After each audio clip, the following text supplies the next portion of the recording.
The Invisible Life of Addie LaRue is one of the most hyped books of this year, so I read it and we're going to talk about it. I only read Vicious by Victoria Schwab, and I thought it had lots of problems for me, especially in character goals and general aim of the story. I actually found this story had similar problems. I've been to some panels of Victoria Schwab, and I follow her YouTube channel, and I really like her opinions on writing, but I am starting to guess her books are maybe not for me. So here's the thing.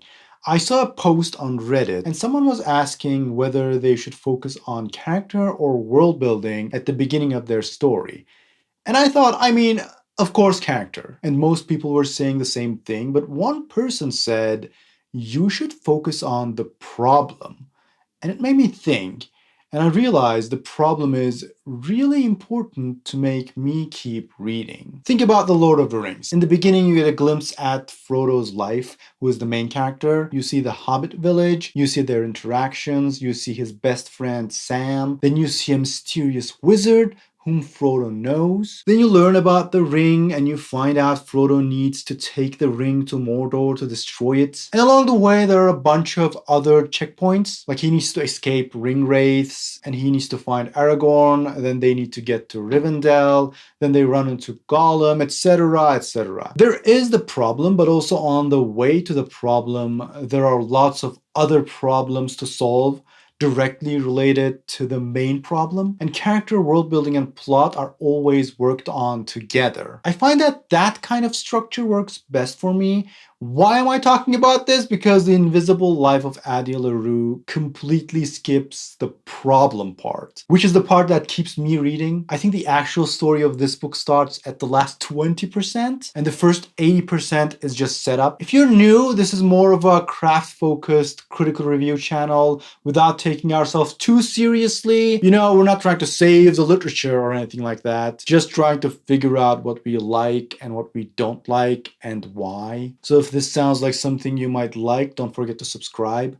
I wanted to remind people to subscribe because 85% of the views come from people who are not subscribed. But anyway, The Invisible Life of Addie LaRue is about a French girl in early 18th century who sells her soul to the devil and becomes immortal. There's a cost though, and that is nobody ever remembers her.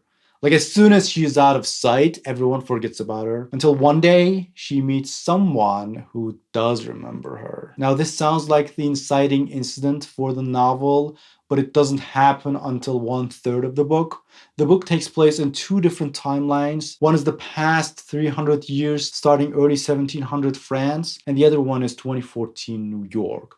And so much of it is backstory. Let's start with the cover. I think the UK cover is superior. I think it also has sprayed edges, which I'm always in for. I love the strings and the flowers, and there are 7 dots representing Addie's famous 7 freckles. I love the font too, it has so much character. The US cover is more straightforward. They have 7 stars as constellations. It's completely black with gold text.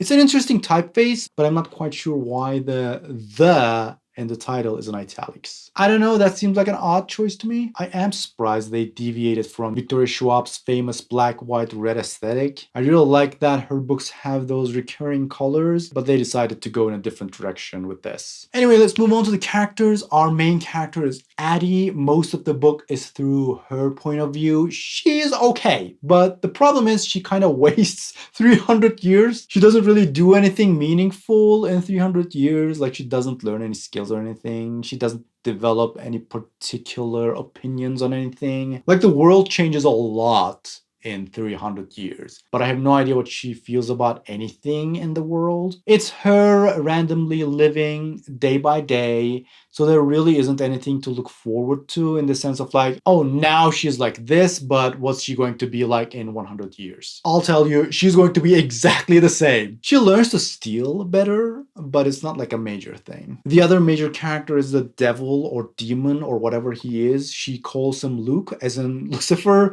which I found was extremely cheesy, but he is like the badly written male character in romance books, like dark and dangerous and brooding, and like, oh, Addie, you're so reckless, fine, do whatever you want, and like disappears. Or like just give yourself to me. Whatever, he's abusive and manipulative and extremely boring. I don't think there is anything romantic about characters like that, but I know that these kind of characters are very popular, especially in some genres. I'm not going to talk about the other major character because I don't want to spoil it, but it's basically just these three characters. All the other characters are just super basic, stereotypical side characters with no motivations. Now, if we come to the world building, I thought it was quite lacking. First of all, I know that selling your soul to the devil is a trope, but I don't think it's good enough in 2020. It's been done for maybe hundreds of years, and it was okay in the past, but I need a bit more now. First of all, what is even a soul? The book never explores what it means to sell your soul because we have no idea what a soul is. We have no idea why this demon wants souls.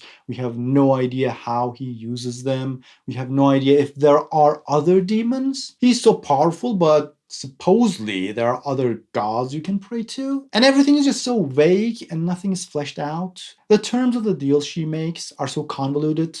She doesn't show up in photos. She looks like a blur. But like, I don't know what she looks like on security tapes or anything. It's not interesting. It's more like just to make you accept that she cannot be remembered. So you can't really question it too much. And I get that it's not the point of this book, but I personally find selling your soul to the devil thing too cliche. There's a moment with Beethoven. I found it so cheesy. I could still tolerate it, but the most important point this book lacked for me was the plot. Nothing really happens. Nobody has quite any goals except for maybe the devil. He is trying to get her soul as soon as he can. But Addie's goal is just to live as long as she can, just to see things. And she doesn't see anything interesting, just like regular things. She sees an opera or something and goes like, oh, more reasons to live. And it's nice, of course, small things that make you cling to life. But you can only have it so many times. Literally nothing she does over the 300 years has any effect on anything. They're just things that happen to her. It's like a journal. It's meant to feel like that. But the thing is, I find reading journals boring. I couldn't find any sort of story to latch onto and follow.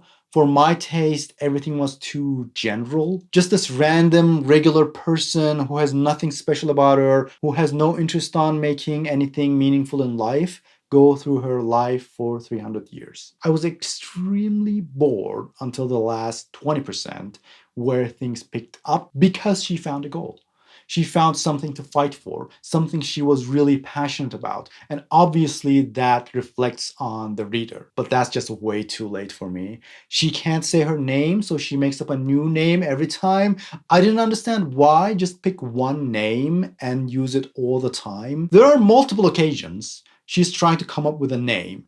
I'm like, just decide on a name, like James Bond, say it every time. It would also increase the likelihood of that alias to be remembered. Anyway, if you don't mind reading a general wandering of a character, sort of like a slice of supernatural life, this might be for you. It's very romance heavy, but it takes quite some time for even the romance to get going, really. And even then, I'm not really sure if it's earned. So I'm not sure if you'll be satisfied with that either. It is beautifully written. The prose is gorgeous. If you're into that, you might like it. I don't care about prose much. I actually like a simpler prose. That kind of prose feels more like it's coming from the character. This feels like it's coming more from the writer. It is written in present tense, so it's a bit awkward because it takes place in two different timelines.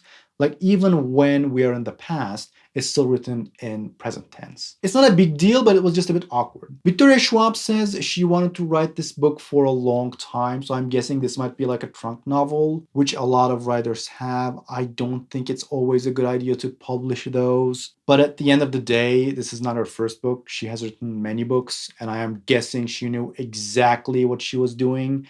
This is what she wanted to do, and she did it. The book is already licensed for a movie. She is writing the script herself. I don't know if that's a great idea because I don't think her dialogue writing is very strong. Especially the devil's lines made me roll my eyes a lot. But I think there could be some great cinematography. There are a lot of beautiful magical scenes. Also, the book is very meaningful. The themes are quite strong. It's about being remembered. It's about being alone. It's about being loved.